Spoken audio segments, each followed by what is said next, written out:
Friends, केम छो। આજની મારી રેસીપી છે ભેલપુરી। ભેલપુરી બનાવવા માટે આપણે સૌથી પહેલા જોશે બાફેલા બટાકા। અહીંયા મેં બાફેલા 2 નંગ બટાકા લીધા છે। ત્યારબાદ બાફેલા ચણા, ડુંગળી, લીલા ધાણા, ગાર્નિશિંગ માટે સેવ, ઝીણા સમારેલા ટામેટા, દહીં, લસણની ચટણી, ગ્રીન ચટણી, ખજૂર આંબલીની ચટણી। અહીંયા મેં ભેલપુરી માટે પૂરી લીધેલી છે અને ચેવડો લીધેલો છે। આ ચેવડો છે એ ઘરે બનાવેલો જ છે। એની રેસીપી તમારે જોઈતી હોય તો તમે કમેન્ટ બોક્સમાં કહેજો, તો હું આની રેસીપી તમને મૂકીશ। તો ચાલો મિત્રો, આપણે ભેલપુરી બનાવવાની શરૂઆત કરીએ। સૌપ્રથમ અહીંયા મેં જે બાફેલા બટેકા છે એને આપણે એક તપેલામાં લઈને છૂંદી લઈશું।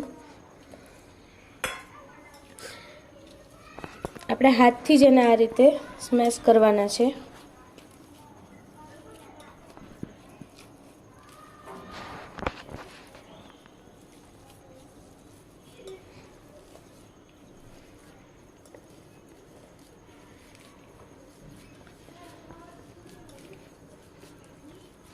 આપણા બટેકા છે એ સારી રીતે અહીંયા છૂંદાઈ ગયા છે। હવે આપણે એમાં જે અહીંયા ચેવડો લીધેલો છે એ અને ચણા મિક્સ કરવાના છે। હવે આપણે આ બાફેલા ચણા છે, બાફેલા ચણા તમે તમારા સ્વાદ અનુસાર લઈ શકો છો, તમને જે રીતે ફાવતો એ રીતે। અહીંયા આપણે અડધો વાટકો અત્યારે બાફેલા ચણા એડ કરીએ છીએ। એને સારી રીતે મિક્સ કરી લઈશું। ત્યારબાદ આપણે તેમાં ચેવડો ઉમેરીશું।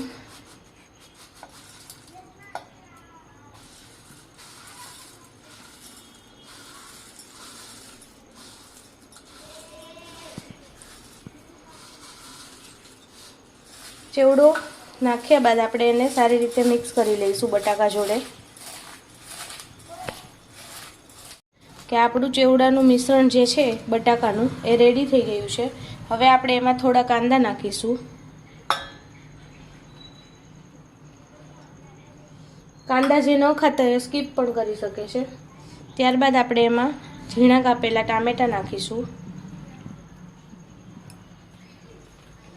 એને સારી રીતે મિક્સ કરી લઈશું।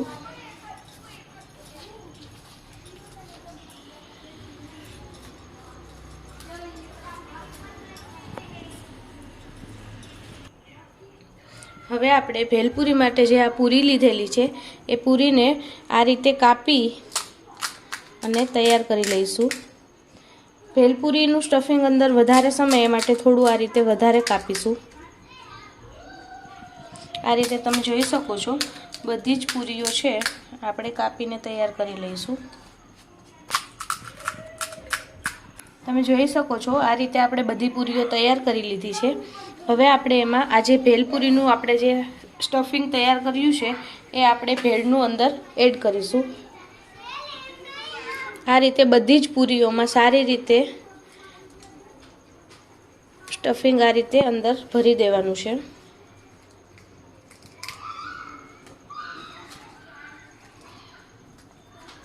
ઘરે આપણે આજે ભેળ બનાવીએ છીએ, જ્યારે કાચી કેરીની સિઝન ચાલુ થઈ છે ત્યારે આની અંદર તમે ઝીણી સમારેલી કાચી કેરી પણ એડ કરી શકો છો।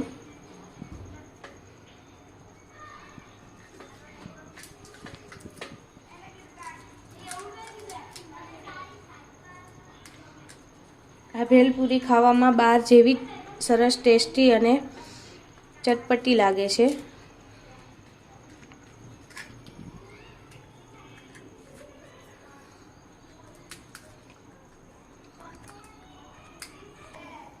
આ રીતે આપણે બધી ભેલપુરી છે એ ભરીને તૈયાર કરી દીધી છે। હવે આપણે એની અંદર ચટણીઓ એડ કરશી। સૌથી પહેલાં આ ખજૂર આંબલીની ચટણી છે। ખજૂર આંબલીની ચટણી મેં ઘરે જ બનાવેલી છે। આ રીતે તમે તમારા સ્વાદ અનુસાર છે ખજૂર આંબલીની ચટણી તેમાં એડ કરી શકો છો। અત્યારે હું બધી જ પૂરીમાં અડધી સ્પૂન ખજૂર આંબલીની ચટણી એડ કરું છું। તમને વધારે ગળ્યું જોતું હોય તો તમે વધારે એડ કરજો। ત્યારબાદ આપણે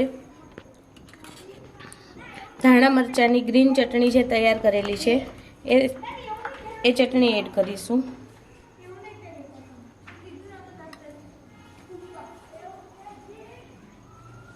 તમારે આ ચટણીની રેસીપી જોઈતી હોય તો તમે કમેન્ટ બોક્સમાં મને જણાવજો, તો હું ચટણીની રેસીપી તમને આપીશ. ત્યારબાદ આ લસણની ચટણી બનાવેલી છે, લાલ મરચું અને લસણની ચટણી છે. એ આપણે થોડી જ લઈશું કારણ કે એ વધારે સ્પાઇસી રહેશે.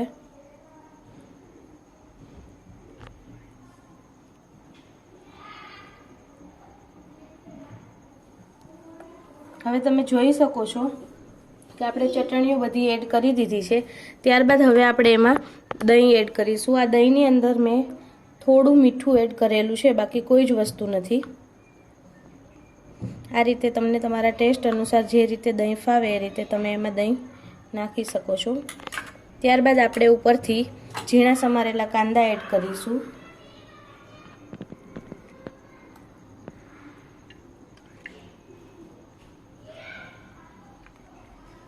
ઝીણા સમારેલા ટામેટા એડ કરીશું.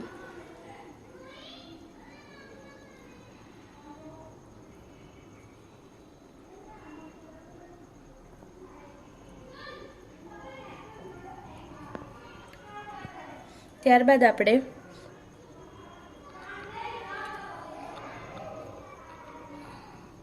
ઝીણા સમારેલા લીલા ધાણા એડ કરીશું.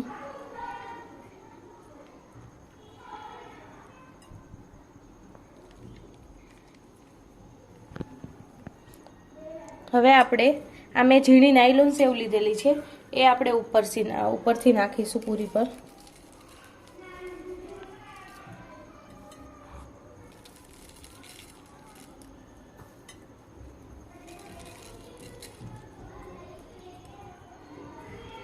હવે તમે જોઈ શકો છો મિત્રો કે આપણી ભેલપુરી છે એ બનીને તૈયાર થઈ ગઈ છે. ઘરમાં નાના મોટા બધાને ભાવે એવી ભેલપુરી તૈયાર છે. જો તમને મારી આજની રેસીપી ગમી હોય તો લાઈક કરો, શેર કરો और સબસ્ક્રાઈબ કરો. અને તમારે નેક્સ્ટ કઈ રેસીપી જોવી છે એ મને કમેન્ટ બોક્સમાં જરૂરથી જણાવજો. Thanks for watching.